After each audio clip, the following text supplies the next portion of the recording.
nagpunta si Vong Navarro sa Pasig Prosecutor's Office para ihain ang kanyang counter affidavit sa reklamong rape ni Roxanne Cabanyero.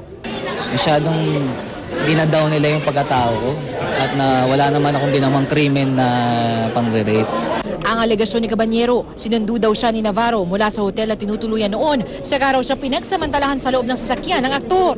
Kanina, kasama ni Navarro ilang saksi na magpapatunay na magkakasama sila sa isang show sa Cavite noong April 24, 2010. Ang gabing sinasabi ni Cabanyero na naganap ang paggagahasa. Sinumpaan ng kapatid ni Navarro na si Fercy Dan, producer na si Moises Manyo at mga dancer na sina Abner Molina, Jason Holyoso at Izan Sabello ang kanilang mga salaysay. Hindi na talaga siya umalis kasi from the time na umuwi siya, since pag nandun na kami sa bahay, wala na.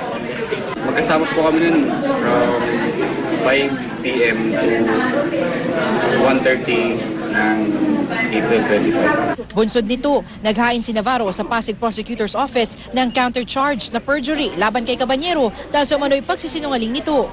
Sinubukan namin kunin ang panig ni Cabanyero at abogado nito pero hindi sila sumasagot sa aming text o tawag.